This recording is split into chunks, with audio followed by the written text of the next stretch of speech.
السلام علیکم. زه یم ستاسو ورور ستاسو قرباب سرعلي.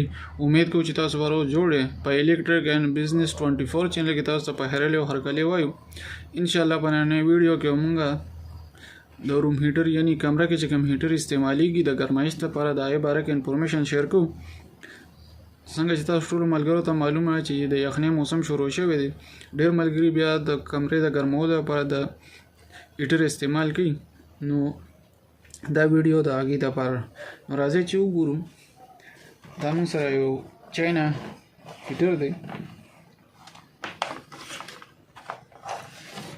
دې کې دوه راډه لګېدلي، یو راډ 400 واټ دی، یعنې دواړه راډونه 800 واټ جوړېږي. نو راځئ چې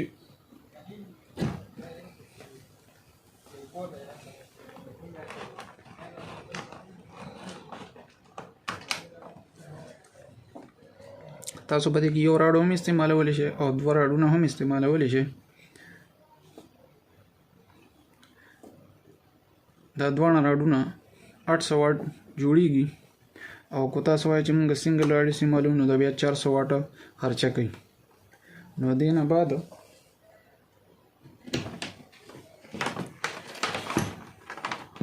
دا موږ سره همدغه شان د پلاستیک هیټر دی،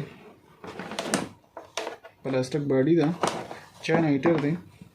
په دې کې خاص خبره دا ده چې دې کې دلته سیفټي بټن لګېدلې ده، یعنی که د شپې تاسو نه دا کولو پاتې شي، تاسو نه په کمبل یا په سیشیز باندې یا ماشومانو دا وغورځئ په او د هغې نه بعد دا په خپله باندې آف شي.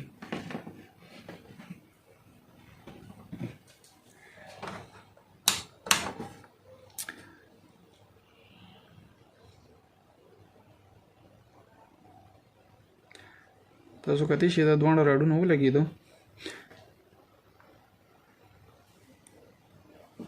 کله چې دا د خپل ځای نه اوچت شي نو دا به اټومیټک بند شي، یعنی د سیفټۍ لپاره پکې دا بټن لګېدلی ده. بعضې وخت دا په قالین باندې پرېوځي او د هیټ د وجې نه قالینو یا ستاسو کمبل هغه اور واخلي، نو د اور خطره به په دې کې نه وي. دا چې کله هم داسې غورځېږي دا په خپله اټومیټک بندېږي. او د دواړو فریاد کې صرف 50 روپۍ فرق دی.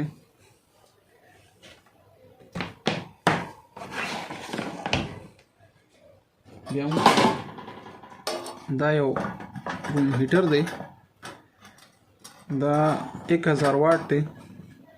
د دې ګرمایش د 800 واټ نه سیوا وي او خرچه یې د هغې نه 200 واټه سیوا ده. بیا موږ سره دا یو هیټر دی، دا دواړه هم دا مې 1000 واټ دی. دا دیوال پورې لګي او دا خو ښکلې ګرمایش کوي.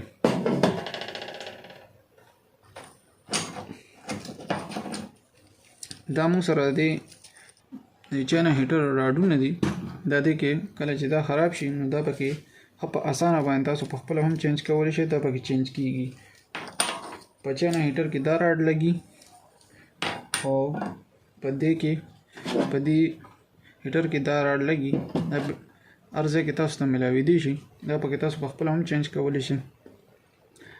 نو امید کوم چې تاسو به نننۍ ویډیو نه پوره فایده اخیستې وي. ویډیو لایک کړئ، شیر یې کړئ، زموږ چینل الیکټریک اینډ بزنس 24 سبسکرایب کړئ.